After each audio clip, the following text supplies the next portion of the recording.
25년이에요. 25년 동안 제가 얼마나 어머니를 원망했는지 아세요? 병실 안 차가운 공기가 제 온몸을 얼어붙게 만들었습니다.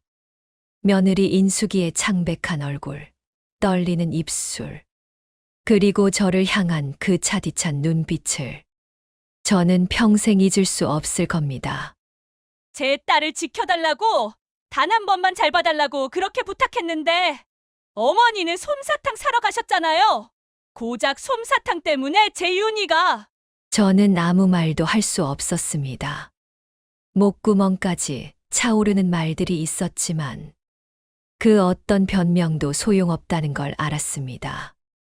제 무릎이 저절로 꺾이며 차가운 병실 바닥에 닿았습니다.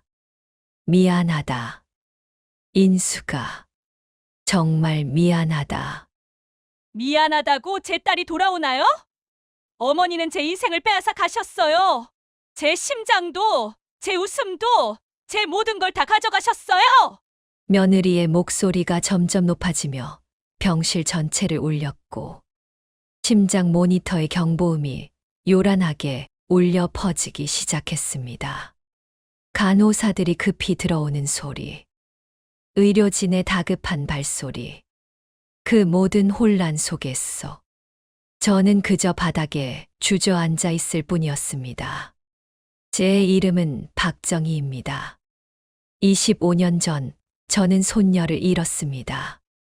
아니, 정확히 말하면 제가 손녀를 잃어버렸습니다. 그날 이후 며느리 인숙이는 심장병을 앓기 시작했고, 저는 그런 며느리를 25년간 간병하며 살아왔습니다.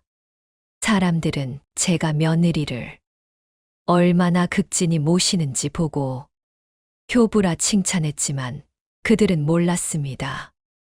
이게 효도가 아니라 속죄라는 걸. 며느리의 차가운 눈빛 하나하나가 제 가슴을 도려내는 칼이라는 걸. 그런데 오늘 병원 응급실에서 저는 믿을 수 없는 광경을 목격했습니다. 25년 전 잃어버린 손녀가 며느리의 담당 의사로 제 앞에 나타난 겁니다. 이게 기적일까요? 아니면 또 다른 벌일까요? 지금부터 제 이야기를 시작하겠습니다. 25년 전 그날 5월 5일 어린이날이었습니다. 아침부터 맑게 갠 하늘을 보며 저는 기분이 좋았습니다. 손녀 윤희가 분홍색 원피스를 입고 거실을 빙글빙글 도는 모습이 얼마나 예뻤는지 모릅니다. 할머니, 오늘 놀이공원 가는 거 맞죠? 5살 배기 윤희의 까만 눈동자가 반짝였습니다. 목에는 제가 생일 선물로 준 은색 펜던트가 걸려 있었습니다. 작은 별 모양의 윤희의 이름이 새겨진 그 펜던트를 윤희는 무척 아꼈습니다. 그럼 우리 윤희랑 할머니가 재밌게 놀다 올 거야. 며느리 인숙이는 부엌에서 김밥을 싸고 있었습니다. 그날 며느리와 제 아들 민준이는 회사 워크숍이 잡혀 있었습니다. 원래는 워크숍을 빠지고 윤희와 놀이공원에 가려던 며느리였지만 제가 나섰습니다. 인수가, 너희는 회사 일가. 내가 윤희랑 다녀올게. 어머니 괜찮으시겠어요?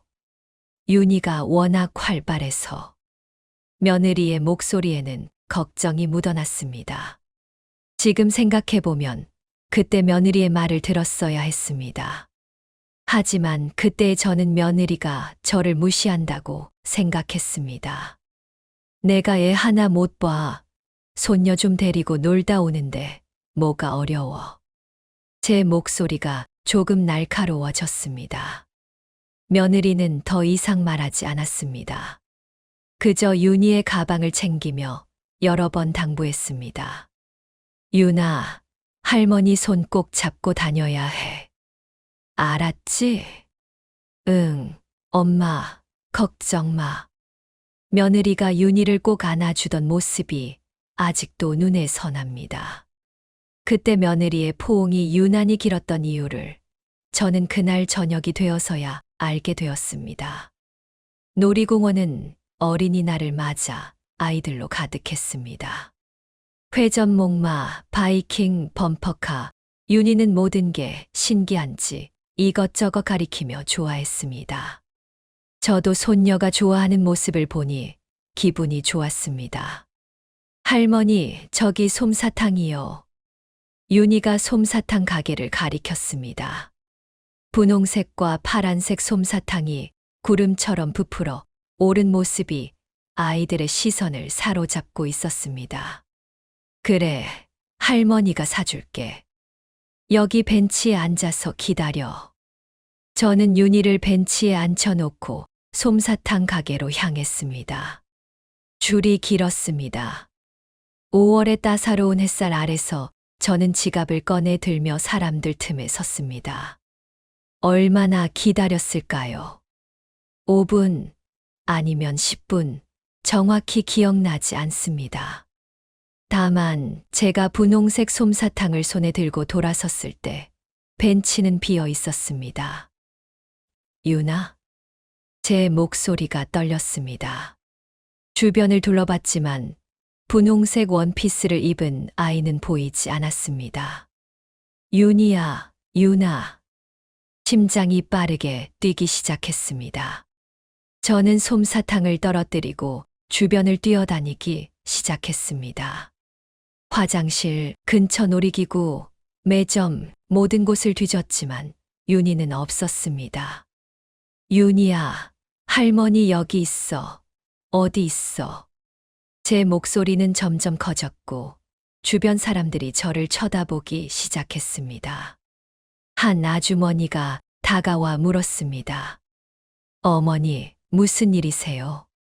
아이가, 손녀가 없어졌어요. 5살, 분홍 원피스 입고. 그 순간부터 제 기억은 흐릿합니다. 놀이공원 방송으로 윤희를 찾는 안내가 나왔고, 경비원들이 출동했고, 결국 경찰이 왔습니다. 해가 저물어갈 무렵, 워크숍장에서 급히 달려온 며느리와 아들의 얼굴을 마주했을 때, 저는 그들에게 무슨 말을 해야 할지 몰랐습니다. 어머니, 윤희가 어디 있어요? 며느리의 목소리는 떨리고 있었습니다. 저는 고개를 들 수 없었습니다. 미안하다. 내가 잠깐 한눈을 판 사이에 며느리가 제 앞에서 무너져 내렸습니다. 바닥에 주저앉아 비명처럼 울부짖는 며느리를 보며 저는 제 인생에서 가장 끔찍한 순간을 마주하고 있었습니다. 어머니가 지켜주신다고 했잖아요. 제 딸 하나 제대로 못 지켜주시면서 왜 데리고 가신 거예요? 며느리의 말 한마디 한마디가 제 가슴에 박혔습니다. 아들 민준이가 며느리를 부축하며 저를 돌아봤을 때 그의 눈빛도 차가웠습니다. 엄마, 윤희를 꼭 찾아야 해요. 그날 밤부터 수색이 시작되었습니다. 경찰 특별수사팀이 구성되었고 전국에 윤희의 사진이 뿌려졌습니다. CCTV를 모두 뒤졌지만 윤희가 벤치를 떠나는 순간은 찍히지 않았습니다. 마치 공기 중으로 사라진 것처럼 윤희는 흔적도 없이 사라졌습니다. 한 달이 지나고 석 달이 지나고 1년이 지났습니다. 윤희는 돌아오지 않았습니다. 며느리 인숙이는 그 후로 심장에 이상이 생기기 시작했습니다. 처음에는 가벼운 부정맥이었지만 점점 심해졌습니다. 의사는 말했습니다. 심리적 충격이 신체화된 것이라고. 며느리는 제 얼굴을 보는 것조차 힘들어했습니다. 하지만 저희는 같은 집에 살아야 했습니다. 아들 민준이가 중간에서 애를 썼지만 며느리와 저 사이의 골은 깊어져만 갔습니다. 제가 며느리의 약을 챙겨줄 때마다 며느리는 저를 쳐다보지도 않았습니다. 그저 약을 받아들고 물과 함께 삼킬 뿐이었습니다.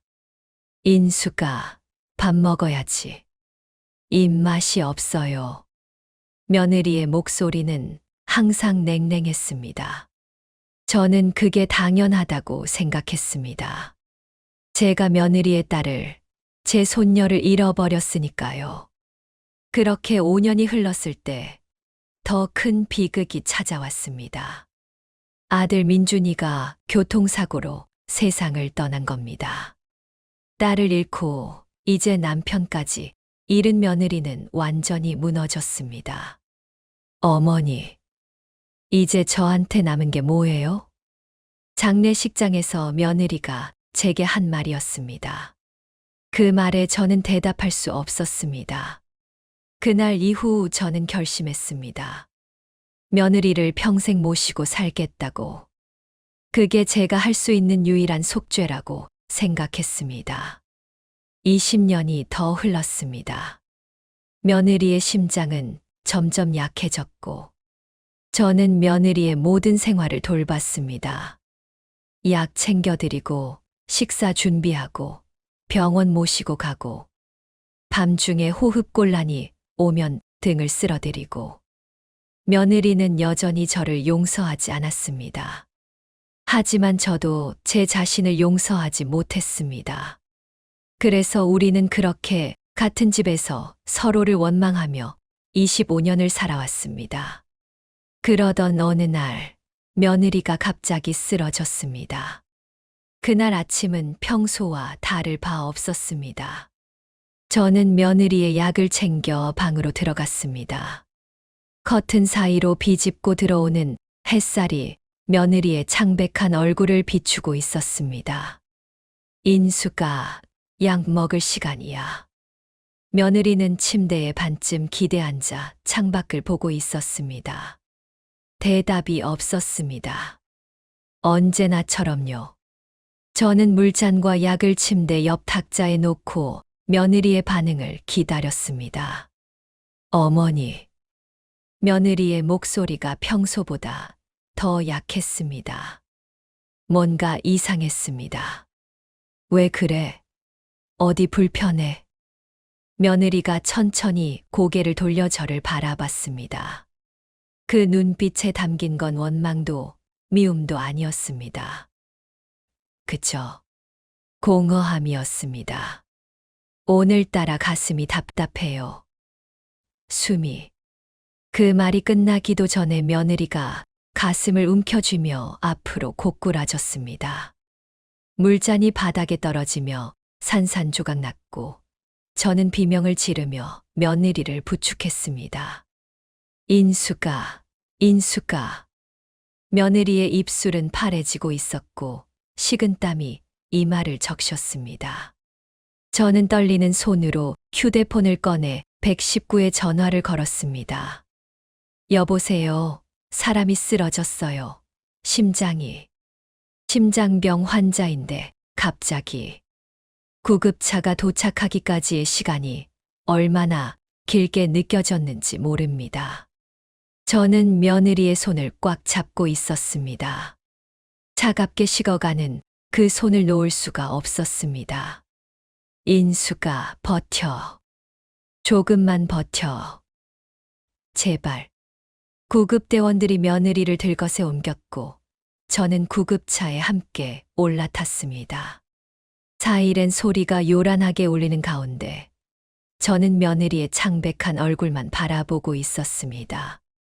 병원 응급실 문이 자동으로 열리며 차가운 공기가 얼굴을 스쳤습니다. 형광등 불빛이 눈부셨고 소독약 냄새가 코를 찔렀습니다. 구급대원들이 급하게 며느리를 밀고 들어가는 동안 저는 그 뒤를 따라 비틀거리며 걸었습니다. 보호자분이시죠? 잠시만 여기서 기다려주세요. 간호사가 저를 막아섰습니다. 며느리를 태운 침대가 하얀 커튼 너머로 사라졌습니다. 저는 그 자리에 멍하니 서 있을 수밖에 없었습니다. 최인숙 환자 보호자분. 날카로운 목소리에 저는 고개를 들었습니다. 하얀 가운을 입은 젊은 여자 의사가 빠른 걸음으로 다가오고 있었습니다. 긴 생머리를 뒤로 묶고 청진기를 목에 건 모습이 무척 단정해 보였습니다. 네, 제가 보호자입니다. 환자분 상태가 심각합니다. 지금 응급처치 중인데 과거 병력 좀 말씀해 주시겠어요? 의사가 차트를 들고 펜을 꺼내는 순간 저는 그녀의 목에 걸린 무언가를 보았습니다. 심장이 멎는 줄 알았습니다. 청진기 옆에 작은 은색 펜던트가 걸려 있었습니다. 별 모양의 무언가 글씨가 새겨진 그 펜던트. 보호자님, 의사가 다시 불렀지만 저는 대답할 수 없었습니다. 손이 떨리기 시작했고 다리에 힘이 빠졌습니다. 25년 전 제가 손녀 윤희에게 선물했던 그 펜던트와 똑같았습니다. 보호자님, 괜찮으세요? 의사가 제 팔을 잡았습니다. 저는 간신히 정신을 차리고 그녀의 얼굴을 똑바로 바라봤습니다. 30살쯤 되어 보이는 얼굴, 또렷한 이목구비, 그리고 그 눈빛. 며느리 인숙이를 닮았습니다. 아니, 어린 시절 제가 봤던 아들 민준이의 모습도 겹쳐 보였습니다. 죄송합니다. 제가 너무 놀라서. 환자는 25년 전부터 심장병을 앓아왔습니다. 부정맥이 심하고. 저는 떨리는 목소리로 며느리의 병력을 설명했습니다. 하지만 제 시선은 계속 그 펜던트로 향했습니다. 의사도 제 시선을 눈치챘는지 펜던트를 무의식적으로 만졌습니다. 환자분과는 어떤 관계세요? 며느리입니다. 제 며느리예요. 아, 그러시군요. 걱정 마세요. 최선을 다하겠습니다. 의사가 돌아서려는 순간 저는 그녀를 붙잡고 싶었습니다. 묻고 싶었습니다. 그 펜던트가 어디서 난 건지, 이름이 뭔지, 몇 살인지. 하지만 입이 떨어지지 않았습니다. 의사가 응급실 안으로 들어가고 저는 플라스틱 의자에 주저앉았습니다. 머릿속이 하얗게 변했습니다.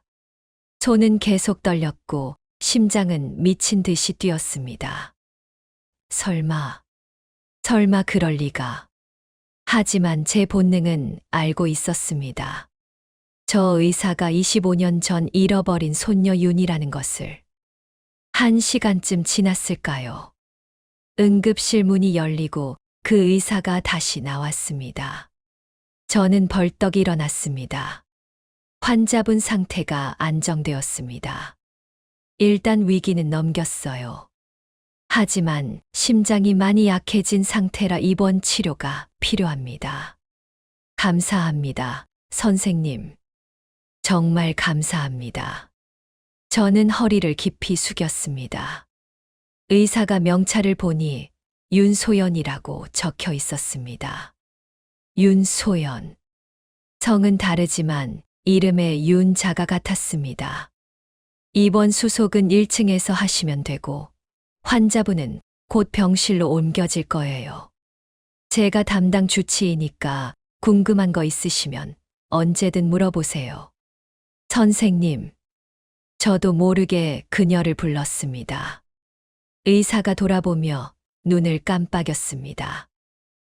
네. 그 목걸이. 정말 예쁘네요. 순간 의사의 표정이 부드러워졌습니다. 그녀는 펜던트를 손으로 감싸며 미소 지었습니다. 고맙습니다. 제게 아주 소중한 거예요. 어릴 때부터 가지고 있던 건데 양부모님이 제가 입양될 때 가지고 있었다고 하셨어요. 입양. 그 단어에 저는 숨이 막혔습니다. 입양. 이요. 네. 저 5살 때 입양됐거든요. 이 목걸이가 유일하게 친부모님의 흔적이에요. 의사의 목소리에는 약간의 슬픔이 묻어났습니다. 저는 더 이상 아무 말도 할 수 없었습니다. 그럼 저는 이만 가볼게요. 환자분 곧 병실로 옮겨질 거예요. 의사가 복도를 걸어가는 뒷모습을 보며 저는 벽에 기대 섰습니다. 다리에 힘이 풀려 주저앉을 것 같았습니다. 25년입니다. 25년 만에 손녀를 찾았습니다.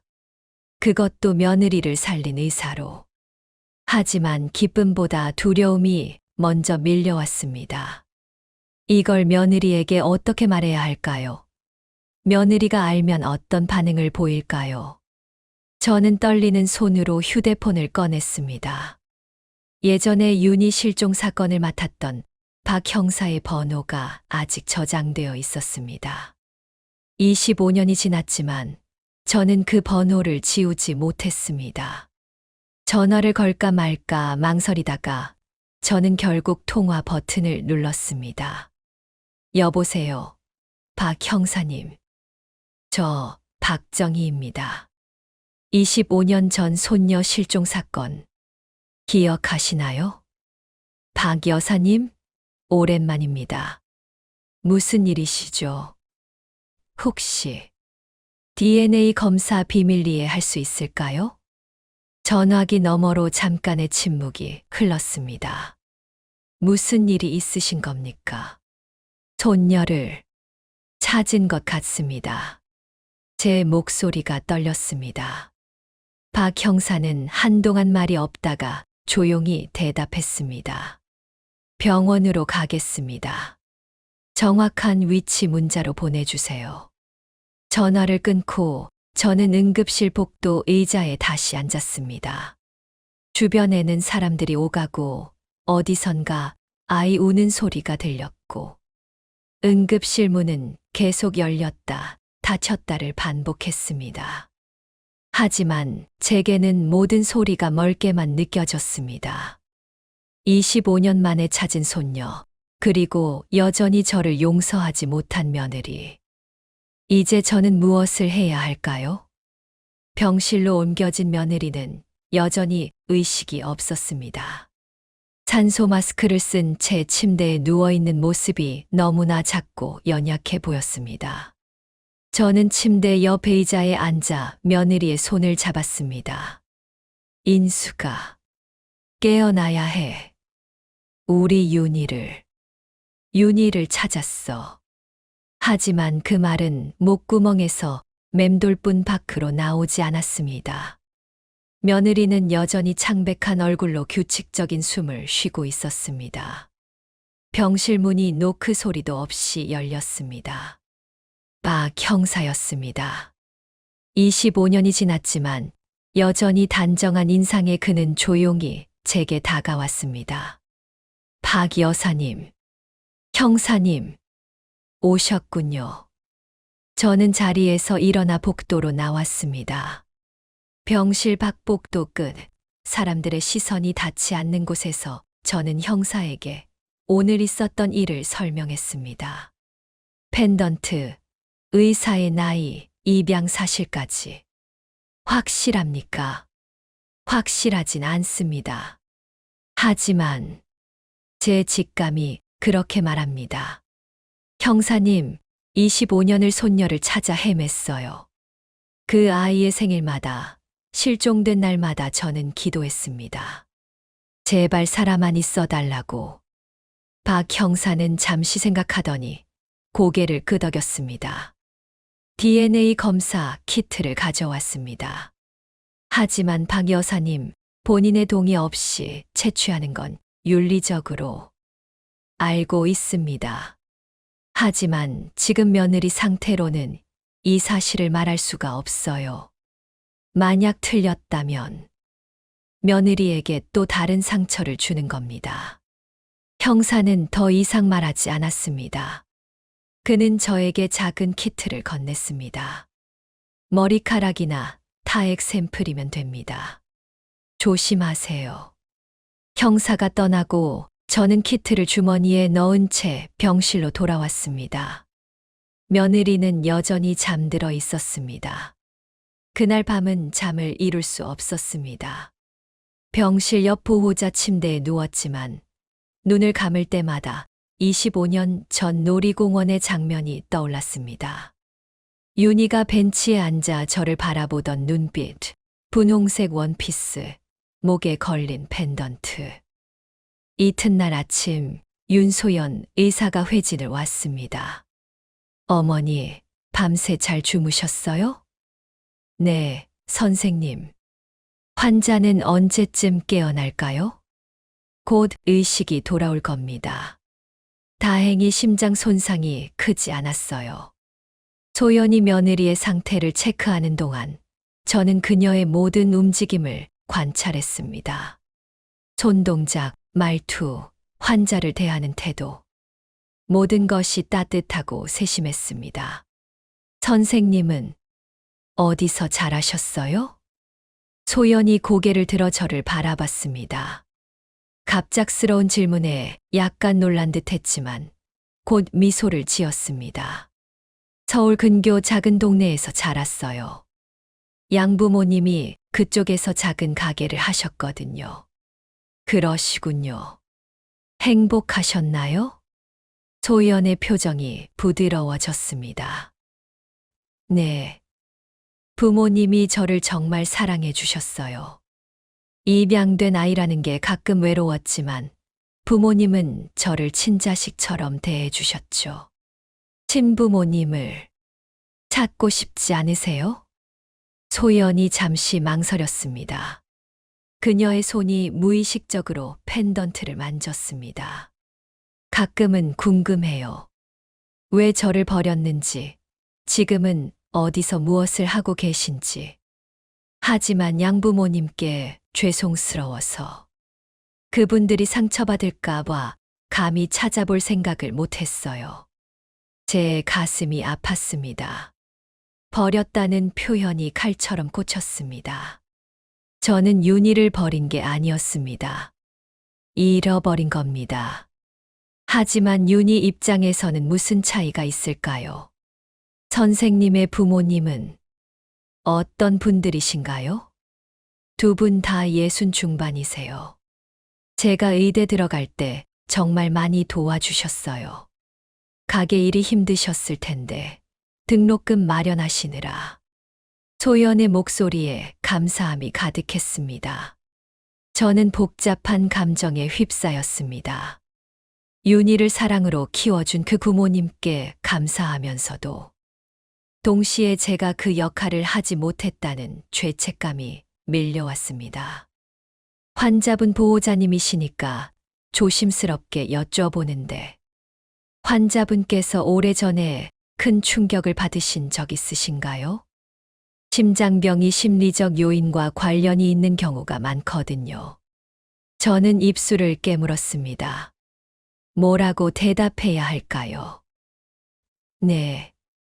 25년 전에 딸을 잃었습니다. 소연의 눈이 커졌습니다. 딸을 잃으셨다고요? 네. 5살이었어요.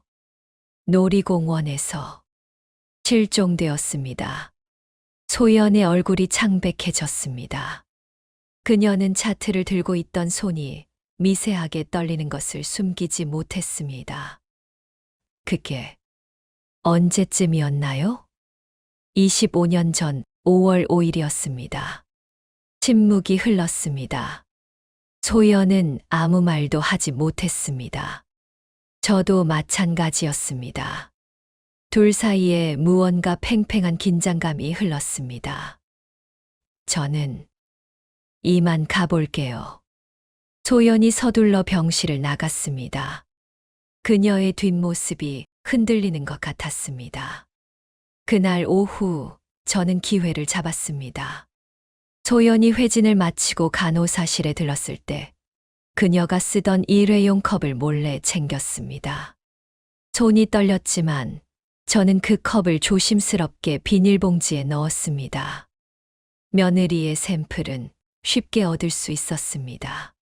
빗질을 해드리며 빗에 묻은 머리카락을 모았습니다. 박 형사에게 샘플을 전달하고 저는 결과를 기다렸습니다. 3일이 걸린다고 했습니다. 그 3일이 30년처럼 길게 느껴졌습니다. 며느리는 이틀째 되는 날 의식을 회복했습니다. 눈을 뜬 며느리는 천장을 바라보다가 저를 발견했습니다. 어머니, 인수가 깨어났구나. 많이 놀랐지? 며느리는 대답 대신 고개를 돌렸습니다. 여전히 저를 보는 게 힘든 모양이었습니다. 담당 의사 선생님이 아주 훌륭하시더라. 젊은데 실력이 좋아. 그래요. 며느리의 목소리는 힘이 없었습니다. 그때 노크 소리와 함께 소연이 들어왔습니다. 최인숙 환자님, 의식이 돌아오셨네요. 기분이 어떠세요? 소연이 며느리에게 다가갔습니다. 며느리는 소연을 보더니 약하게 미소 지었습니다. 선생님, 감사합니다. 덕분에 살았어요. 천만에요. 제 일일 뿐이에요. 소연이 며느리의 맥박을 재고 심장 소리를 들으며 검사하는 동안 저는 그 둘을 바라봤습니다. 엄마와 딸. 25년 만에 다시 만난 모녀. 며느리는 알까요? 자기를 살린 의사가 자기 딸이라는 걸. 검사를 마친 소연이 차트에 뭔가를 적으며 말했습니다. 상태가 많이 좋아지셨어요. 하지만 앞으로 더 조심하셔야 해요. 스트레스를 최대한 피하시고. 선생님, 며느리가 소연을 불렀습니다. 네, 환자님. 선생님 목걸이. 정말 예쁘네요. 저는 숨이 멎는 줄 알았습니다. 며느리도 펜던트를 봤습니다. 소연이 미소 지으며 펜던트를 만졌습니다. 고맙습니다. 어릴 때부터 가지고 있던 거예요. 그래요. 우리 딸도 그런 목걸이를 가지고 있었는데. 며느리의 목소리가 떨렸습니다. 눈가에 눈물이 맺혔습니다. 딸. 이요. 네. 25년 전에 잃어버렸어요. 그 아이도 선생님처럼 예쁜 목걸이를 하고 있었죠. 소연의 얼굴이 굳어졌습니다. 그녀는 며느리를 한참 바라보다가 조심스럽게 물었습니다. 혹시 어디서 잃어버리셨어요? 놀이공원이었어요. 5월 5일. 어린이날. 소연의 손에서 펜이 떨어졌습니다. 그녀는 아무 말도 하지 못한 채 며느리를 바라봤습니다. 그 순간 제 휴대폰이 울렸습니다. 박 형사였습니다. 여보세요. 박 여사님, 결과가 나왔습니다. 99.9% 일치입니다. 모녀 관계가 확실합니다. 전화기가 손에서 미끄러질 뻔했습니다. 저는 간신히 붙잡고 전화를 끊었습니다. 병실 안은 이상한 침묵에 휩싸여 있었습니다. 며느리는 소연을 보고 있었고, 소연은 며느리를 보고 있었고, 저는 그 둘을 보고 있었습니다. 마치 운명이 한 방에 모여 있는 것 같았습니다. 병실의 침묵은 누군가의 숨소리만큼이나 무거웠습니다. 며느리는 소연을 한참 동안 바라보다가 천천히 눈을 감았습니다. 눈가에 맺힌 눈물이 베개를 적셨습니다. 죄송해요. 제가 이상한 말을 했네요. 선생님과 제 딸이 무슨 상관이겠어요. 며느리의 목소리는 떨렸습니다. 소연은 여전히 그 자리에 서서 며느리를 바라보고 있었습니다. 그녀의 손이 펜던트를 꽉 쥐고 있었고 얼굴에는 알 수 없는 표정이 스쳐 지나갔습니다. 아니에요. 괜찮습니다. 천천히 회복하세요. 소연이 병실을 나갔습니다. 문이 닫히는 소리가 유난히 크게 들렸습니다. 저는 며느리의 손을 잡았지만 며느리는 그 손을 뿌리쳤습니다. 손 떼세요. 차갑게 내뱉은 그 한마디에 저는 손을 거뒀습니다. 며느리는 여전히 눈을 감은 채였습니다. 인수가 말 걸지 마세요. 그냥 혼자 있고 싶어요. 저는 자리에서 일어나 복도로 나왔습니다. 복도 끝 창가에 기대서서 바깥을 바라봤습니다. 가을 하늘은 맑았지만 제 마음은 먹구름으로 가득했습니다. 손녀를 찾았습니다. 25년 만에. 하지만 그 사실을 며느리에게 어떻게 말할 수 있을까요? 며느리가 지금 이 상황을 견딜 수 있을까요? 그날 밤 며느리는 악몽을 꾸었습니다. 유나, 유나. 며느리가 잠결에 딸 이름을 불렀습니다. 저는 침대에서 벌떡 일어나 며느리 곁으로 갔습니다. 며느리는 식은땀을 흘리며 몸부림치고 있었습니다. 인수가 깨어나. 꿈이야, 꿈. 며느리가 눈을 떴습니다. 초점 없는 눈으로 저를 바라보다가 현실을 인식하자 눈물을 흘리기 시작했습니다. 또 그 꿈이었어요. 윤희가 저를 부르는데 제가 달려가도 닿을 수가 없는 그런 꿈. 며느리의 목소리는 절망으로 가득했습니다. 저는 물컵을 들어 며느리에게 건넸습니다. 물 좀 마셔. 며느리가 물을 받아 한 모금 마셨습니다. 떨리는 손으로 컵을 잡고 있는 모습이 너무 연약해 보였습니다. 어머니는 윤희 꿈 꾸세요? 갑작스러운 질문이었습니다. 며느리가 처음으로 저에게 먼저 말을 건 순간이었습니다. 꾼다. 자주. 어떤 꿈이요? 놀이공원. 그날의 꿈.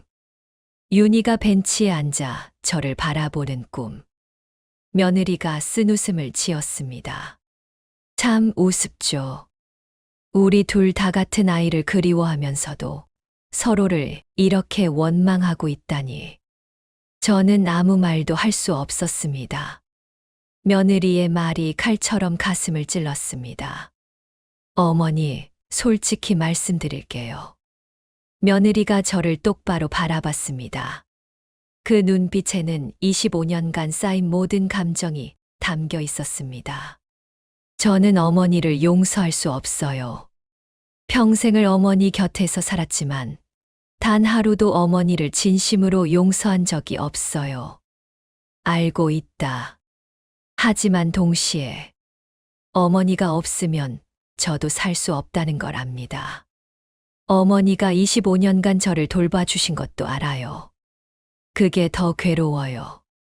미워해야 하는데 의지하게 되고 원망해야 하는데 고마워지는 이 감정이.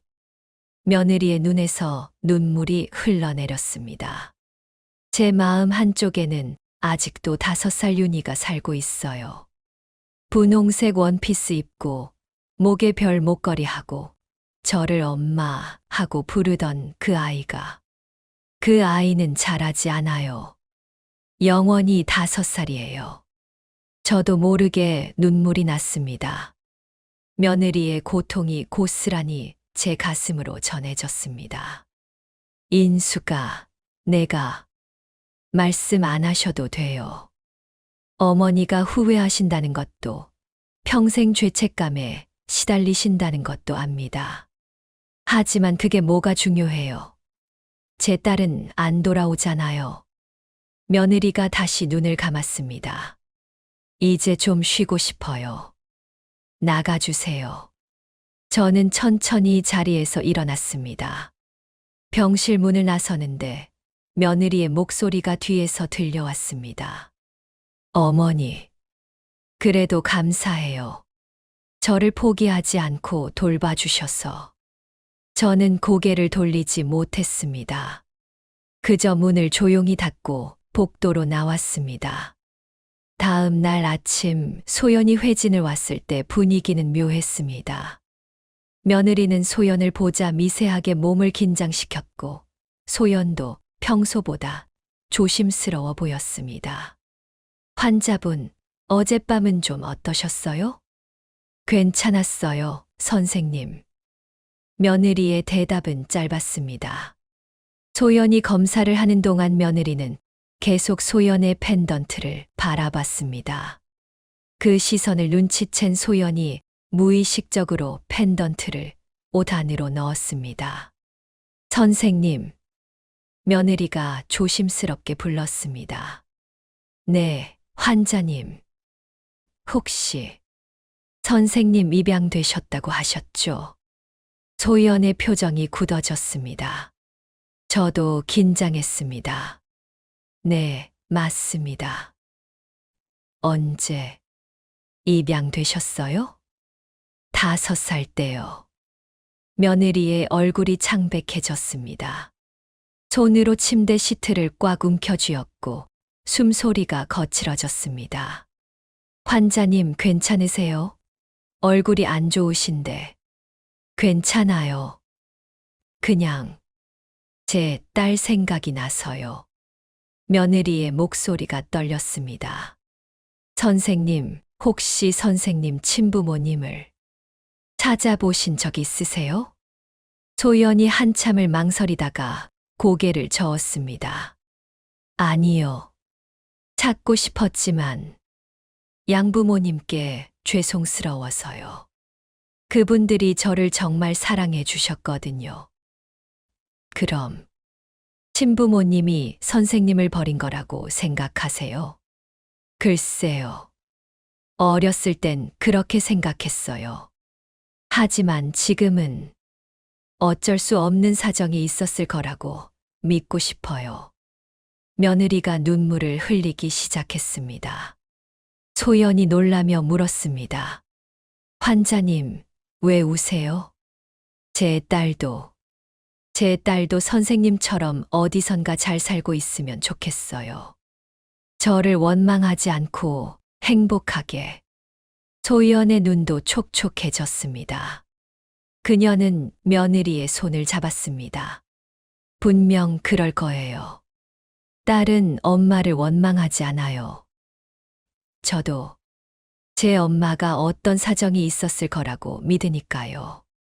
두 사람이 손을 잡고 있는 모습을 보며 저는 진실을 말해야 할지 더욱 혼란스러웠습니다. 소연이 회진을 마치고 나간 후 며느리가 저를 불렀습니다. 어머니, 왜 그러니? 저 의사 선생님, 우리 윤이 같지 않아요? 제 심장이 멎는 줄 알았습니다. 뭐라고? 나이도 비슷하고 입양된 시기도 똑같고 목걸이도. 혹시 그럴 수도 있지 않을까요? 며느리의 목소리에는 절박함이 묻어났습니다. 25년간 희망을 버리지 못한 엄마의 간절함이었습니다. 인수가 너무 지쳐서 그런 거야. 쉬어야 해.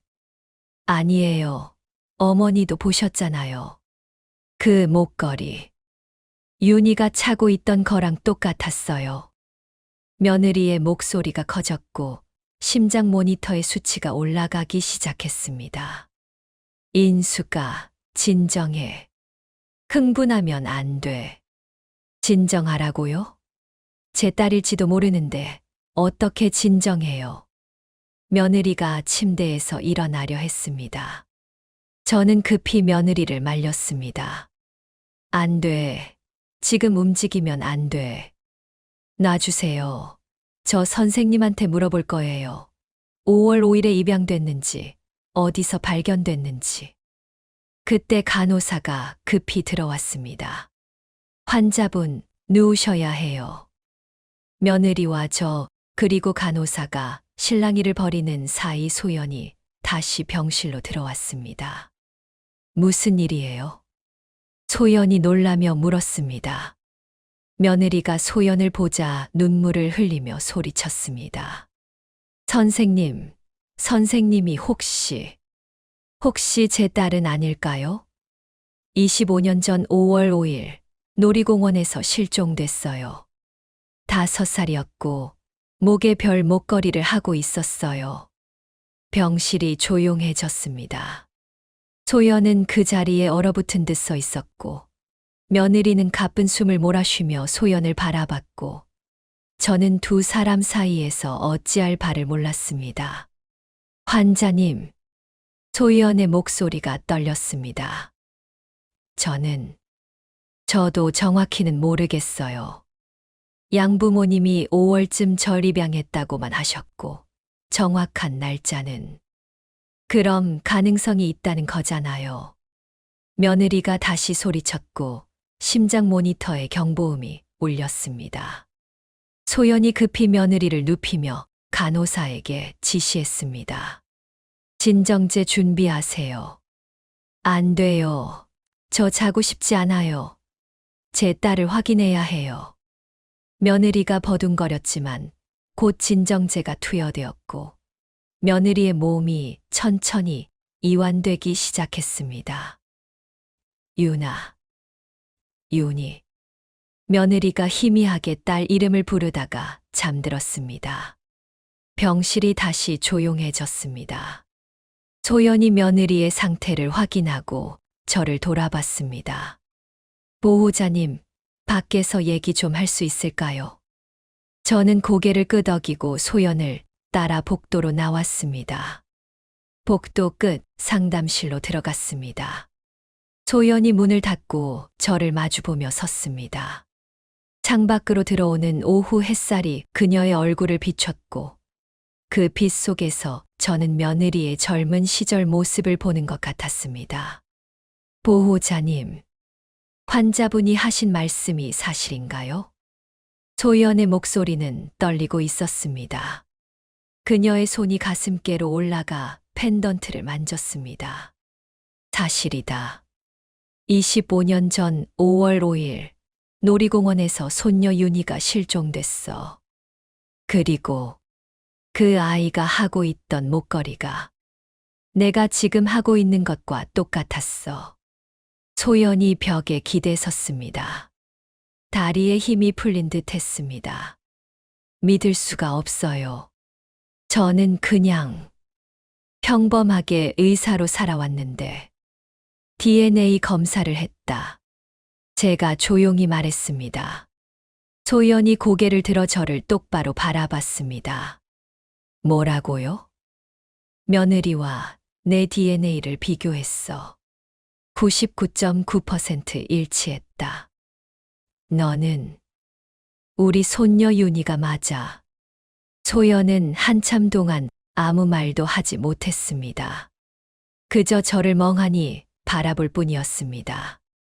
눈가에 천천히 눈물이 고이기 시작했습니다. 그럼 저 환자분이 제 친엄마라는 거예요? 그래. 그리고 보호자님은 할머니다. 내 할머니. 소연이 주저앉듯 의자에 앉았습니다. 두 손으로 얼굴을 감싸 쥐고 떨기 시작했습니다. 25년 동안 전 친부모님이 절 버렸다고 생각했어요. 왜 날 버렸을까? 내가 뭘 잘못했을까? 그런 생각들. 미안하다. 정말 미안해. 저도 모르게 눈물이 흘러내렸습니다. 버린 게 아니었어. 잃어버린 거였어. 내가 한눈판 사이에. 소연이 고개를 들어 저를 바라봤습니다. 그 눈빛에는 원망도 분노도 없었습니다. 그저 혼란스러움과 슬픔만이 가득했습니다. 양부모님은 아세요? 아직 아무도 몰라. 너하고 나만 아는 사실이야. 엄마. 아니, 환자분께는 언제 말씀하실 거예요? 모르겠다. 며느리 상태가 좋지 않아서. 소연이 천천히 고개를 끄덕였습니다. 시간이 필요해요.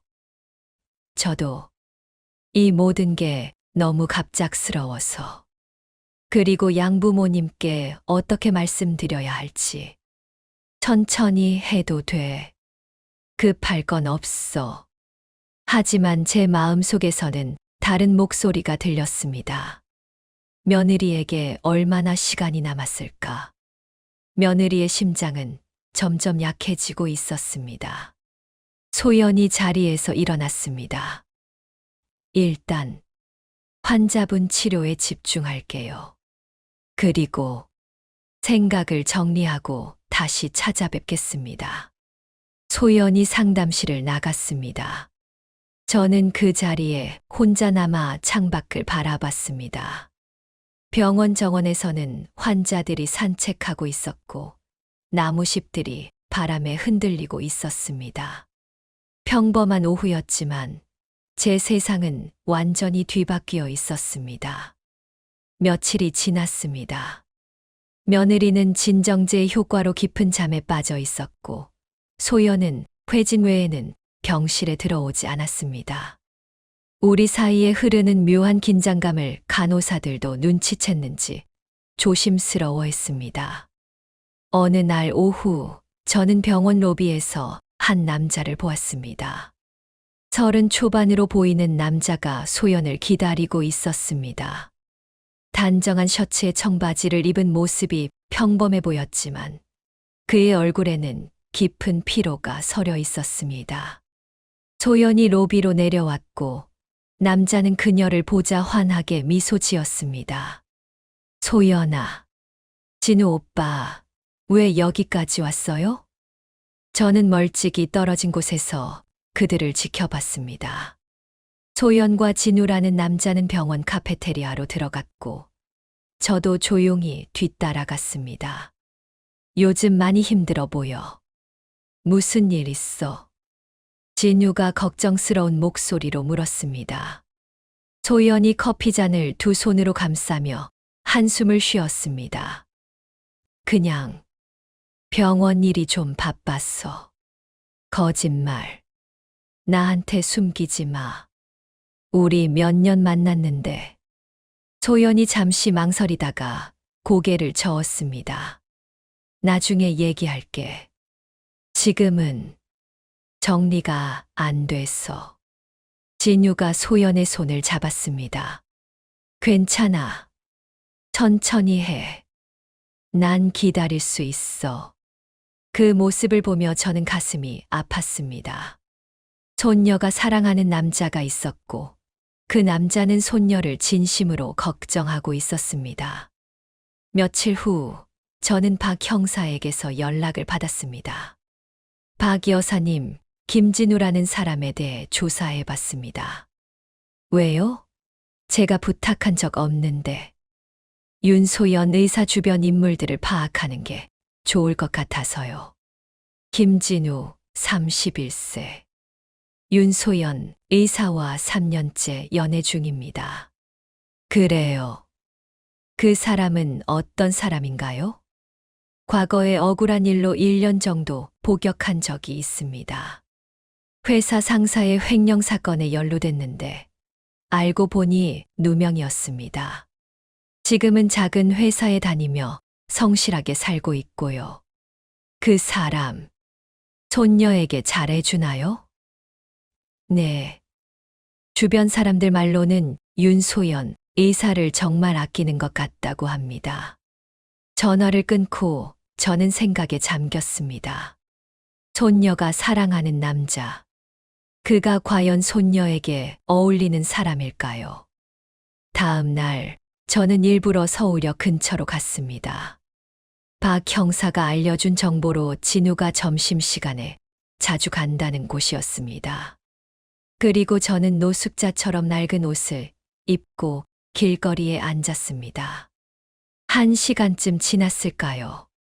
진우가 편의점에서 나오는 게 보였습니다. 손에 삼각김밥과 음료수를 들고 있었습니다. 저는 그에게 다가갔습니다. 젊은이, 배고파요. 뭐 좀. 손을 내밀자 진우가 놀라며 뒤로 물러섰습니다. 하지만 곧 표정을 가다듬고 저를 바라봤습니다. 할머니, 잠깐만 기다리세요. 그는 다시 편의점으로 들어갔습니다. 몇 분 후 도시락과 따뜻한 국, 그리고 물을 들고 나왔습니다. 여기요. 천천히 드세요. 고맙습니다. 젊은이. 진우가 제 옆에 쪼그리고 앉았습니다. 할머니, 갈 곳 없으세요? 없어요. 다 잃었어요. 복지관 아세요? 제가 위치 알려드릴게요. 거기 가시면 도움 받으실 수 있어요. 진우는 스마트폰을 꺼내 근처 복지관 위치를 메모지에 적어 제게 건넸습니다. 그리고 지갑에서 10,000원짜리 몇 장을 꺼내 제 손에 쥐어줬습니다. 이거라도 쓰세요. 추운데 따뜻한 곳에서 주무세요. 젊은이, 당신은 참 착하네요. 진유가 쓴웃음을 지었습니다. 착하지 않아요. 그냥 예전에 제가 힘들 때 누군가 도와줬거든요. 그 은혜를 갚는 거예요. 여자친구 있어요? 갑작스러운 질문에 진우가 잠시 당황했지만 곧 부드럽게 미소 지었습니다. 네, 있어요. 정말 좋은 사람이에요. 잘해주나요? 네, 최선을 다하려고 해요. 그 사람은 제게 너무 과분한 사람이거든요. 왜요? 제가 과거에 감옥에 다녀왔어요. 억울하게 들어갔지만 그래도 전과자는 전과자잖아요. 그런데 여자친구는 그런 저를 믿어줬어요. 끝까지 기다려줬어요. 진우의 목소리가 떨렸습니다. 그래서 저는 평생 그 사람을 지키고 싶어요. 행복하게 해주고 싶어요. 저는 그 말을 듣고 눈시울이 뜨거워졌습니다. 이 남자는 진심이었습니다. 젊은이, 꼭 그렇게 하세요. 그 여자는 행운하네요. 진우가 일어서며 저에게 인사했습니다. 그럼 저는 이만 가볼게요. 할머니, 부디 건강하세요. 진우가 떠나는 뒷모습을 보며 저는 결심했습니다. 이 남자를 도와야겠다고. 손녀의 행복을 위해서라도. 그날 저녁 저는 박 형사에게 다시 전화했습니다. 형사님, 김진우 씨의 전과 기록 말소할 수 있나요? 무죄로 밝혀진 사건이라 재심 청구하면 가능합니다. 하지만 비용은 제가 댈게요. 그리고 그 사람이 다니는 회사에 대해서도 알아봐 주세요. 더 나은 곳으로 옮길 수 있도록. 박 여사님, 왜 그렇게까지 하시려고요? 손녀의 행복이 걸린 문제니까요. 병원으로 돌아왔을 때 며느리가 깨어나 있었습니다. 창밖을 바라보는 며느리의 옆모습이 쓸쓸해 보였습니다. 인수가 깨어났구나. 며느리가 저를 보며 미소 지었습니다. 오랜만에 보는 며느리의 미소였습니다. 어머니, 제가 오버했죠. 의사 선생님한테 미안해요. 괜찮아. 다들 이해해. 며느리가 한숨을 쉬었습니다. 꿈이었으면 좋겠어요. 윤희를 찾는 꿈. 그런데 깨고 나면 현실은 변한 게 없잖아요. 저는 며느리의 손을 잡았습니다.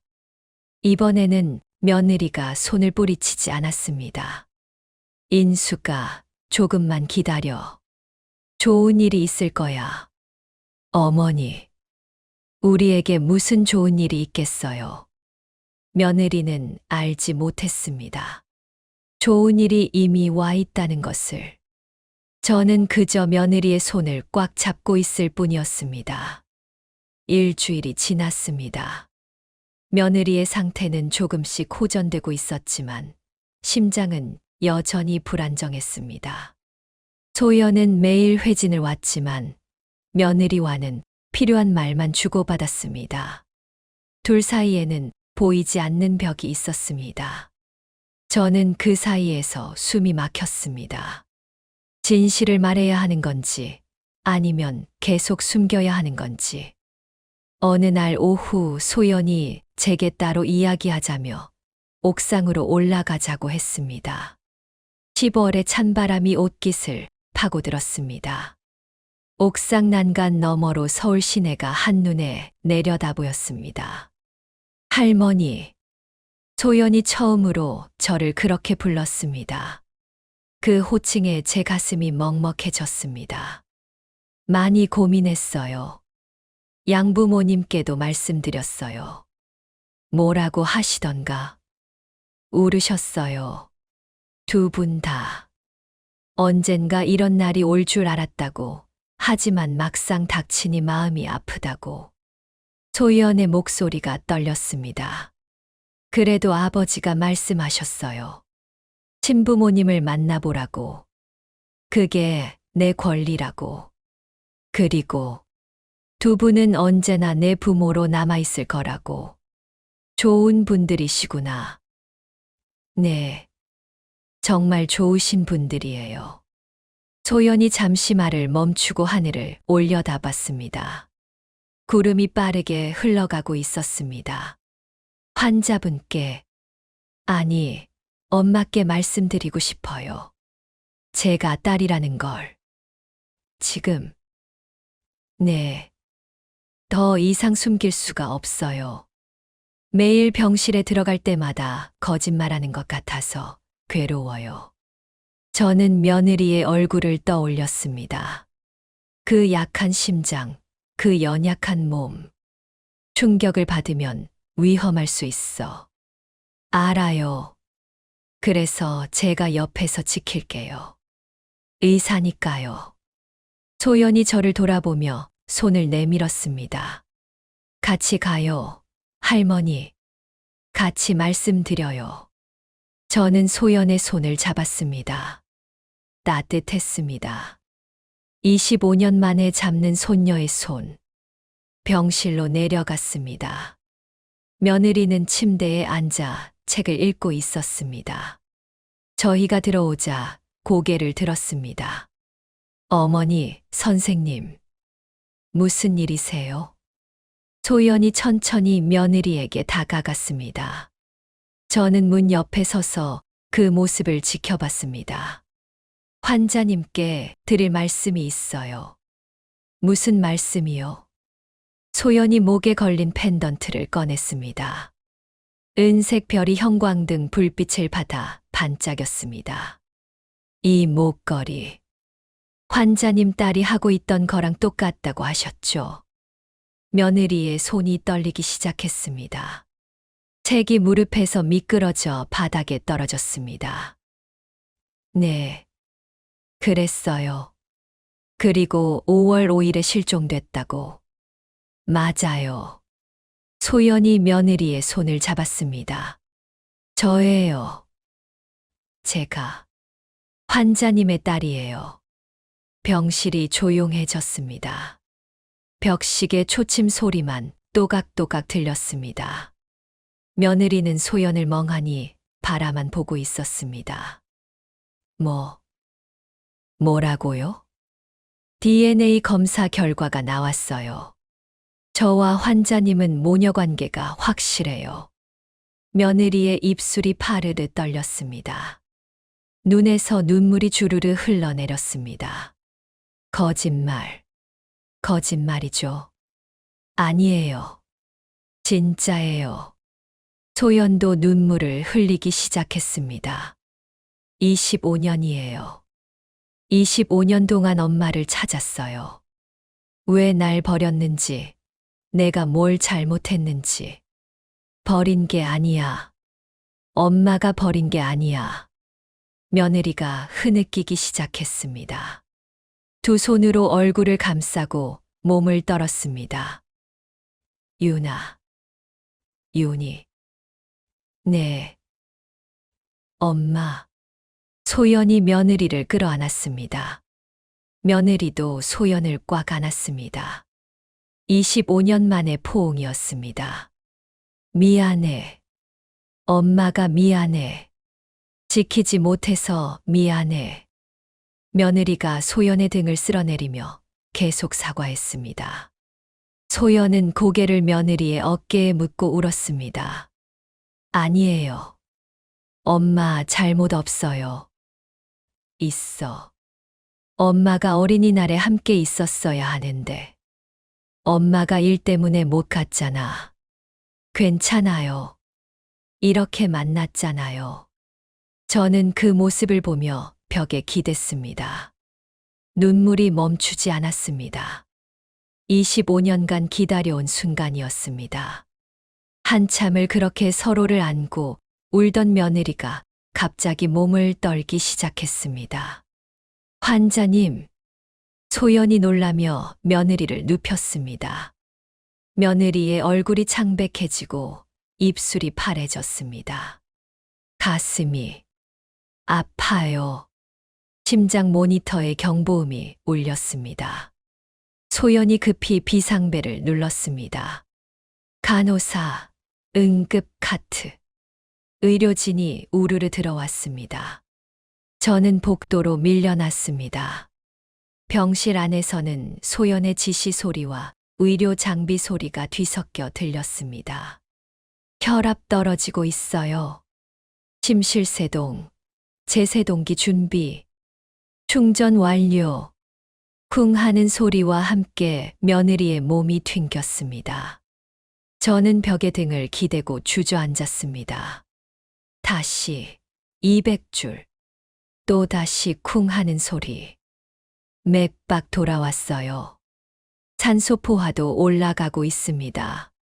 긴장감이 조금씩 누그러지는 게 느껴졌습니다. 한참 후 소연이 병실 밖으로 나왔습니다. 가운에 땀이 배어 있었고 얼굴은 창백했습니다. 할머니, 소연이 제 앞에 무릎을 꿇고 앉았습니다. 위기는 넘겼어요. 하지만 심장이 많이 약해졌어요. 이식이 필요해요. 심장 이식. 네. 지금 상태로는 언제 또 발작이 올지 몰라요. 심장 이식만이 유일한 방법이에요. 저는 고개를 끄덕였습니다. 알았다. 비용은 걱정 마. 내가 다 해결할게. 문제는 비용이 아니에요. 소연의 목소리가 떨렸습니다. 대기자 명단이 너무 길어요. 적합한 심장을 구하는 데만 몇 년이 걸릴 수도 있어요. 그리고 엄마는 그렇게 오래 기다릴 수 없어요. 저는 하늘이 무너지는 것 같았습니다. 25년 만에 딸을 찾았는데 이제 며느리를 잃을 수도 있다니. 방법이 정말 없어. 기적을 기다리는 수밖에 없어요. 소연도 눈물을 흘렸습니다. 25년 만에 엄마를 찾았는데 이렇게 또 잃을 순 없어요. 저는 소연을 끌어안았습니다. 손녀의 떨리는 어깨를 느끼며 저는 하늘에 기도했습니다. 제발 며느리를 살려달라고. 제발 이 아이에게서 엄마를 빼앗지 말아달라고. 며칠 후 며느리가 다시 의식을 회복했습니다. 산소 마스크를 쓴 채 천천히 눈을 떴습니다. 제일 먼저 찾은 사람은 소연이었습니다. 윤희. 소연이 급히 며느리의 손을 잡았습니다. 엄마, 저 여기 있어요. 며느리가 희미하게 미소 지었습니다. 꿈이 아니구나. 정말 내가 돌아온 거구나. 네, 엄마. 전 여기 있어요. 며느리가 저를 돌아봤습니다. 그 눈빛에는 원망이 사라져 있었습니다. 어머니, 감사합니다. 제 딸을 찾아주셔서. 인수가 이제 죽어도 여한이 없어요. 윤희를 한 번이라도 다시 볼 수 있어서 정말 다행이에요. 그런 소리 하지 마. 너 죽으면 안 돼. 며느리가 고개를 저었습니다. 어머니, 제 심장 알잖아요. 오래 못 가요. 심장 이식 받으면 돼. 기다리면 돼. 엄마, 제발 포기하지 마세요. 소연이 며느리의 손을 꽉 잡았습니다. 25년 만에 만났는데 이렇게 헤어질 순 없어요.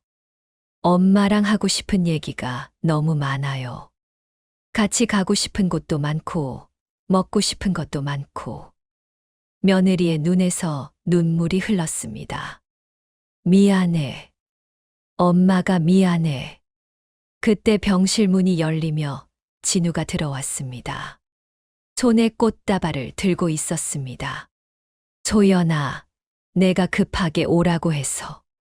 진우는 병실 안 분위기를 파악하고 멈춰 섰습니다. 죄송합니다. 제가 타이밍이 아니에요. 들어오세요. 소연이 진우를 불렀습니다. 그리고 며느리를 보며 말했습니다. 엄마, 이 사람이 제 남자친구예요. 김진우라고 해요. 진우가 며느리께 공손히 인사했습니다. 안녕하세요. 김진우입니다. 며느리가 진우를 위아래로 훑어봤습니다. 그리고 소연을 보며 물었습니다. 착한 사람이야? 네, 엄마. 정말 좋은 사람이에요. 며느리가 진우에게 손짓했습니다. 진우가 조심스럽게 침대 옆으로 다가갔습니다. 젊은이. 네, 어머님. 우리 딸. 잘 부탁해요. 엄마가 지켜주지 못했던 시간들. 당신이 채워줘요. 진우의 눈이 붉어졌습니다. 제가 평생 지키겠습니다. 약속드립니다. 며느리가 두 사람의 손을 마주 잡아주었습니다. 행복해야 해. 우리 윤이. 엄마 목까지 행복해야 해. 엄마, 그런 말 하지 마요. 소연이 울먹였습니다. 며느리는 그저 미소 지을 뿐이었습니다.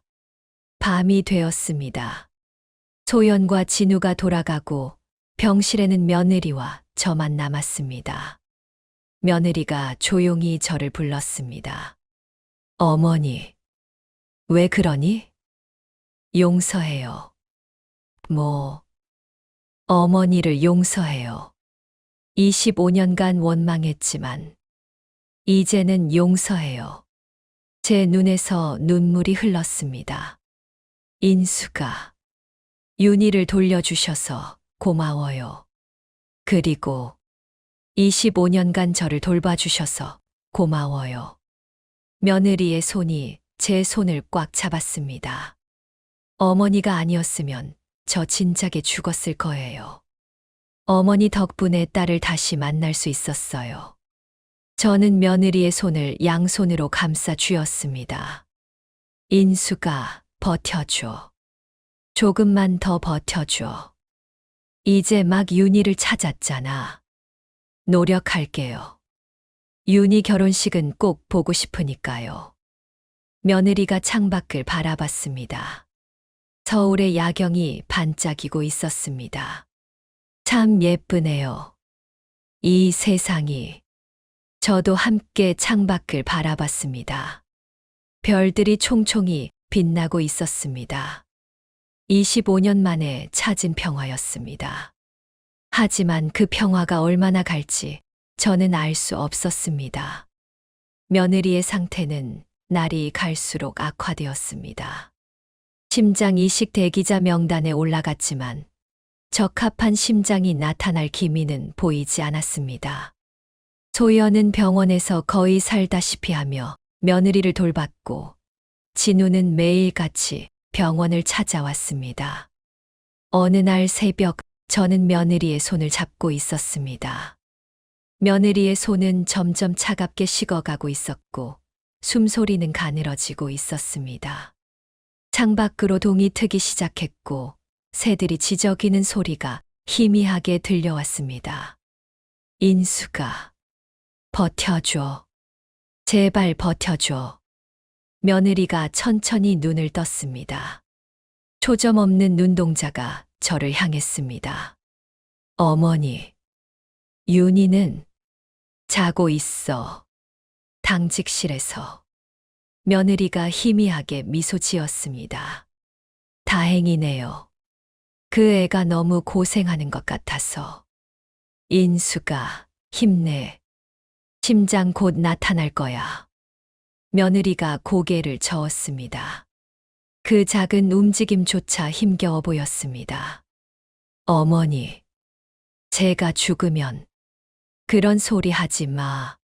들어주세요. 제가 죽으면 윤희한테 잘해주세요. 제가 못해준 사랑 어머니가 대신 해주세요. 제 눈에서 눈물이 주르르 흘러내렸습니다. 며느리의 손을 꽉 잡았지만 그 손은 너무나 차가웠습니다. 약속할게. 약속할 테니까 그런 소리 하지 마. 그리고 진우 씨한테도 잘해주세요. 그 사람, 착한 사람이에요. 며느리의 목소리가 점점 작아졌습니다. 숨소리도 거칠어지기 시작했습니다. 어머니, 고마웠어요. 저를 포기하지 않아서. 인수가 심장 모니터에 경보음이 울렸습니다. 저는 비상벨을 눌렀고 의료진이 우르르 들어왔습니다. 소연도 급히 뛰어왔습니다. 엄마. 소연이 며느리에게 달려갔습니다. 의료진이 심폐소생술을 시작했고 병실은 순식간에 아수라장이 되었습니다. 충전 200줄. 쿵 하는 소리와 함께 며느리의 몸이 튕겼습니다. 하지만 심장 모니터는 여전히 평평한 선을 그었습니다. 다시 300줄. 또다시 쿵 하는 소리. 소연이 직접 심장 마사지를 시작했습니다. 눈물을 흘리면서도 포기하지 않고 며느리의 가슴을 눌렀습니다. 엄마, 깨어나요. 제발 깨어나요. 소연아, 그만. 선배 의사가 소연을 말렸습니다. 하지만 소연은 멈추지 않았습니다. 계속해서 심장 마사지를 하며 울부짖었습니다. 안 돼요. 엄마는 안 돼요. 25년 만에 만났는데 이렇게 보낼 순 없어요. 그때였습니다. 간호사가 급히 들어왔습니다. 선생님, 적합한 심장 나왔어요. 병실이 조용해졌습니다. 소연이 심장 마사지를 멈추고 간호사를 돌아봤습니다. 뭐라고요? 교통사고 뇌사자가 발생했어요. 혈액형과 크기 모두 일치합니다. 소연의 눈이 커졌습니다. 그녀는 다시 며느리의 가슴을 누르기 시작했습니다. 그럼 엄마를 살릴 수 있어요. 조금만 버티면 돼요. 의료진이 다시 긴급 소생술을 시작했습니다. 에피네프린을 투여하고 심장 충격기를 또다시 사용했습니다. 한 번, 두 번, 세 번. 맥박 돌아왔어요. 간호사의 외침에 모두가 안도의 한숨을 쉬었습니다. 심장 모니터에 다시 선이 그려지기 시작했습니다. 약하지만 규칙적으로. 수술실 준비하세요. 지금 당장. 소연이 지시를 내렸고 며느리는 급히 수술실로 옮겨졌습니다. 저는 복도에 남겨진 채 무릎을 꿇었습니다. 두 손을 모아 하늘에 기도했습니다. 제발, 제발 살려주세요. 수술은 8시간이 걸렸습니다. 저는 수술실 밖 의자에 앉아 하염없이 기다렸습니다. 진우도 와서 함께 기다렸습니다. 우리는 서로 말없이 앉아 있었지만 같은 기도를 하고 있다는 걸 알았습니다. 수술실 불이 꺼졌습니다. 문이 열리고 소연이 나왔습니다. 수술복이 땀으로 흠뻑 젖어 있었고 얼굴은 창백했지만 눈빛은 살아 있었습니다. 할머니. 저는 벌떡 일어났습니다. 입술이 떨려 말이 나오지 않았습니다. 성공했어요. 엄마. 살았어요.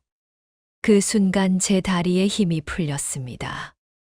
소연이 급히 저를 부축했고 진우도 옆에서 저를 잡아줬습니다. 저는 소연을 꽉 안았습니다. 고마워. 정말 고마워. 소연도 저를 안으며 울었습니다. 우리는 한참을 그렇게 서로를 안고 울었습니다. 며느리는 중환자실로 옮겨졌습니다. 유리창 너머로 보이는 며느리는 온갖 선과 기계에 연결되어 있었지만 가슴은 규칙적으로 오르내리고 있었습니다. 새로운 심장이 며느리의 몸속에서 뛰고 있었습니다. 3일 후 며느리가 의식을 회복했습니다. 천천히 눈을 뜬 며느리는 천장을 한참 바라보다가 저를 발견했습니다. 어머니, 인수가. 저는 며느리의 손을 잡았습니다. 이번에는 따뜻했습니다. 살아있는 온기가 느껴졌습니다. 제가 살았네요. 그래, 살았어. 심장 이식 받았어. 며느리가 자신의 가슴에 손을 올렸습니다. 새로운 심장의 박동을 느끼며 눈물을 흘렸습니다. 누군가가 제게 생명을 주셨네요. 그래, 고마운 분이야. 며느리가 저를 바라봤습니다. 그 눈빛에는 이제 원망이 전혀 없었습니다. 오직 감사와 사랑만이 담겨 있었습니다. 어머니, 미안했어요. 25년 동안 원망만 하고 살아서. 아니야, 내가 미안해. 윤희를 지키지 못해서. 이제 그 얘기 하지 말아요. 우리, 이제 그만 미안하다고 하고 살아요. 며느리가 제 손을 꽉 잡았습니다. 윤희는 곧 올 거야. 지금 회진 중이야. 며느리가 미소 지었습니다. 25년 만에 보는 진심 어린 미소였습니다. 얼마 후 소연이 들어왔습니다. 며느리를 보자 소연의 얼굴이 환해졌습니다. 엄마, 윤아.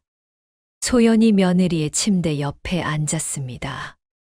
며느리가 소연의 손을 잡아 자신의 가슴에 올려놓았습니다. 느껴져? 엄마 새 심장. 네, 엄마. 강하게 뛰고 있어요. 이제 엄마 오래 살 수 있을 것 같아. 너 결혼하는 거 꼭 볼 거야. 소연이 눈물을 흘렸습니다. 기쁨의 눈물이었습니다. 엄마, 제가 그동안 못 불렀던 거 불러도 돼요? 며느리가 고개를 끄덕였습니다. 소연이 떨리는 목소리로 말했습니다. 엄마. 그 한마디에 며느리의 눈에서 눈물이 쏟아졌습니다. 25년을 기다려온 그 호칭이었습니다. 엄마, 사랑해요. 엄마도 사랑해. 우리 윤희. 두 사람이 껴안았습니다. 저는 그 모습을 보며 조용히 병실을 나왔습니다.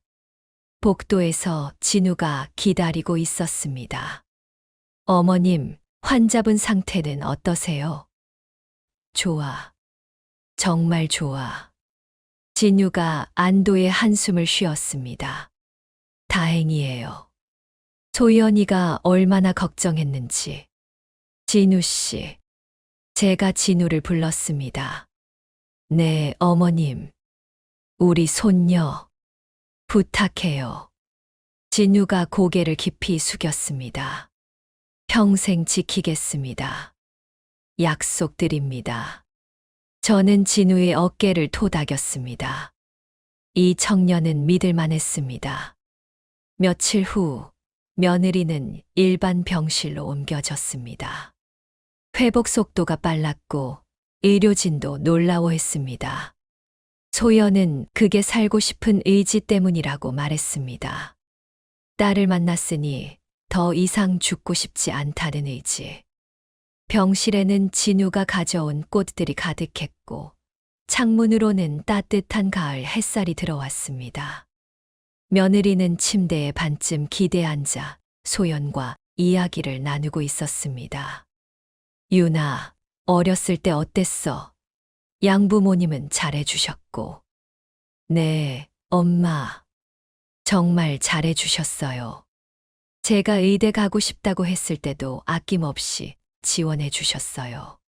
그분들께 꼭 인사드리고 싶구나. 곧 오실 거예요. 엄마 만나고 싶어 하세요. 며느리가 고개를 끄덕였습니다. 고마워요. 제 딸을 이렇게 훌륭하게 키워주셔서. 그때 병실 문이 열리며 중년 부부가 들어왔습니다. 소연의 양부모였습니다. 박미경 씨와 김명호 씨는 꽃다발을 들고 조심스럽게 들어왔습니다. 안녕하세요. 며느리가 침대에서 일어나려 했고 소연이 급히 말렸습니다. 엄마, 안 돼요. 누워 계셔야 해요. 박미경 씨가 며느리에게 다가왔습니다. 그녀의 눈에도 눈물이 가득했습니다. 윤희 엄마, 아니, 인숙 씨, 만나서 반가워요. 저야말로 정말 감사드려요. 제 딸을 이렇게. 며느리의 목이 메었습니다. 박미경 씨도 눈물을 흘렸습니다. 아니에요. 저희가 감사하죠. 윤희가 있어서 저희 인생이 행복했어요. 두 엄마가 손을 맞잡았습니다. 한 사람은 낳아준 엄마, 한 사람은 키워준 엄마. 소연은 그 두 사람을 바라보며 조용히 눈물을 흘렸습니다. 엄마들, 고마워요. 두 분 다. 그날 오후 병실에는 웃음이 가득했습니다. 며느리와 소연의 양부모는 소연의 어린 시절 이야기를 나누었고, 저는 그 옆에서 조용히 듣고 있었습니다. 해가 지고 병실에 노을빛이 가득 들어왔을 때 며느리가 저를 불렀습니다. 어머니, 왜 그러니? 며느리가 제 손을 잡았습니다. 이제야 알 것 같아요. 어머니가 왜 25년간 저를 돌보셨는지. 인수가 사랑이었어요. 미안함도 있었지만 결국 사랑이었어요. 저를 그리고 윤희를 사랑하셨기 때문이에요. 제 눈에서 눈물이 흘렀습니다. 고마워요, 어머니. 포기하지 않아 주셔서. 저를 그리고 윤희를 포기하지 않아 주셔서. 나야말로 고마워. 살아줘서. 우리는 서로를 끌어안았습니다. 25년간의 한과 원망이 마침내 녹아내리는 순간이었습니다. 석 달이 흘렀습니다.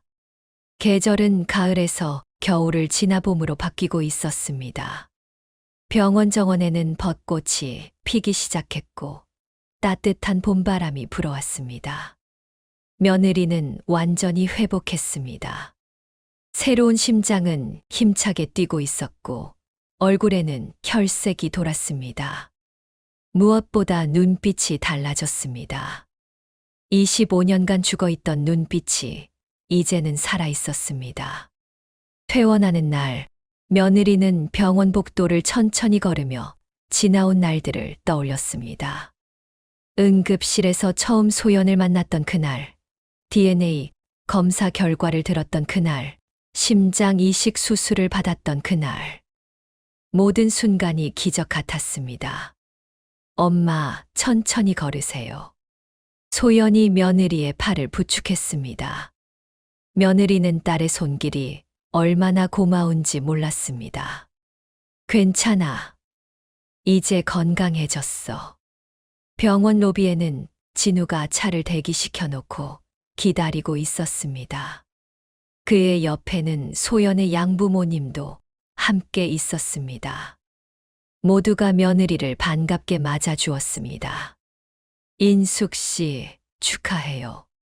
드디어 퇴원이네요. 박미경 씨가 며느리에게 꽃다발을 건넸습니다. 며느리는 꽃을 받아들고 감사의 인사를 했습니다. 고맙습니다. 정말 고맙습니다. 저는 그 뒤에서 조용히 그들을 지켜봤습니다. 며느리의 옆에 딸이 있고 사위가 될 청년이 있고 소연을 키워준 고마운 분들이 있었습니다. 완전한 가족이었습니다. 집으로 돌아오는 길, 며느리는 창밖을 내다보며 말했습니다. 세상이 이렇게 아름다웠나요? 25년 동안 아무것도 보이지 않았는데. 소연이 며느리의 손을 잡았습니다. 이제 많이 보세요, 엄마. 우리 같이 많은 곳 가요. 그래야지. 너랑 가고 싶은 곳이 너무 많아. 집에 도착했을 때 현관문을 열자 깨끗이 정돈된 거실이 보였습니다. 제가 며칠 동안 청소하고 꽃을 사다 놓은 결과였습니다. 며느리는 집안을 둘러보며 눈물을 글썽였습니다. 어머니, 혼자 이 넓은 집을 다 치우셨어요? 할 일이 없어서. 그리고 내가 돌아올 집을 예쁘게 꾸미고 싶었어. 며느리가 저를 꼭 안았습니다. 이제는 자연스러운 포옹이었습니다. 사랑해요, 어머니. 나도 사랑해, 인수가. 그날 저녁 우리는 함께 식사를 했습니다. 소연, 진우, 소연의 양부모님, 그리고 며느리와 저. 식탁은 음식과 웃음으로 가득했습니다. 진우가 서툰 솜씨로 고기를 구웠고 소연은 며느리의 접시에 계속 음식을 올려놓았습니다. 엄마, 이것도 드세요. 건강해지셔야 해요. 너무 많아. 다 못 먹겠어. 조금씩이라도 드세요. 체력 키우셔야죠. 며느리는 행복한 표정으로 음식을 먹었습니다. 김영호 씨가 조심스럽게 말을 꺼냈습니다. 인숙 씨, 하나 물어봐도 될까요? 네, 뭐든지 물어보세요. 소연이를 원망하진 않으셨어요? 25년간 함께하지 못한 것에 대해서. 며느리가 잠시 생각하더니 고개를 저었습니다. 아니에요. 오히려 감사해요. 제가 지켜주지 못했을 때 두 분이 지켜주셨잖아요. 제가 못 해준 사랑 두 분이 해주셨잖아요. 박미경 씨의 눈에 눈물이 맺혔습니다. 고마워요. 그렇게 말씀해 주셔서. 아니에요. 제가 더 감사하죠. 앞으로도 우리 윤희 잘 부탁드려요. 두 엄마, 두 할머니가 함께 키운 아이니까요. 그 말에 모두가 미소 지었습니다. 소연이 두 엄마의 손을 각각 잡으며 말했습니다. 전 정말 행운아예요. 엄마가 2명이나 있으니까. 식사가 끝나고 소연의 양부모님이 돌아가셨습니다. 저도 자리에서 일어나려는데 며느리가 저를 붙잡았습니다. 어머니, 잠깐만요.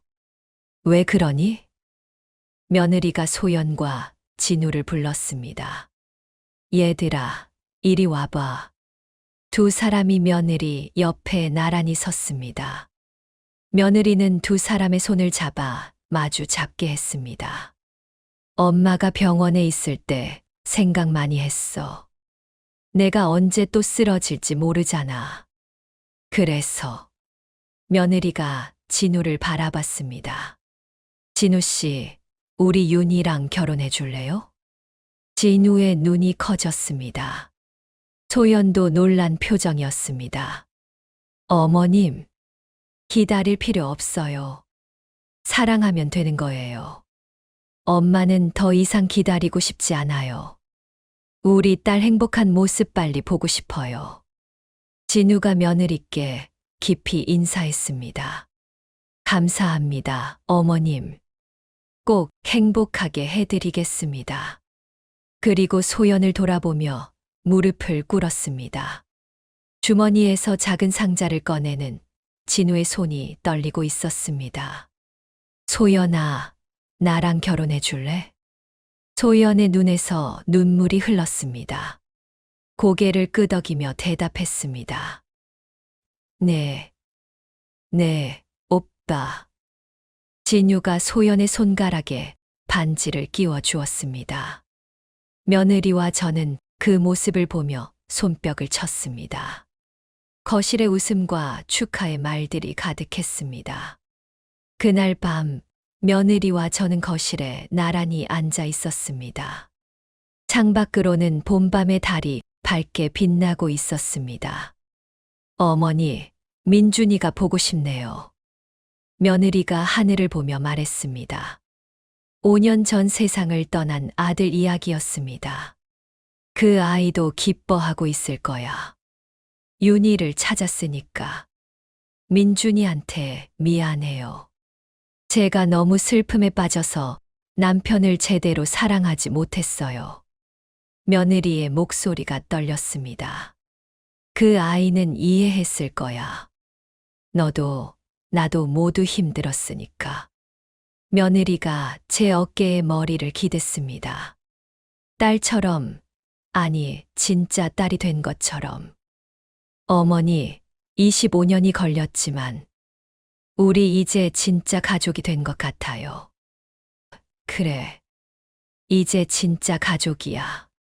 2달 후 소연과 진우의 결혼식이 있었습니다. 작은 예식장이었지만 사랑하는 사람들로 가득했습니다. 소연은 순백의 드레스를 입고 있었고 그 모습이 얼마나 아름다운지 몰랐습니다. 며느리와 박미경 씨가 함께 소연의 손을 잡고 입장했습니다. 두 엄마가 함께 딸을 데리고 가는 모습에 하객들도 눈물을 흘렸습니다. 신부 어머니께서 한 말씀 해주시겠습니까?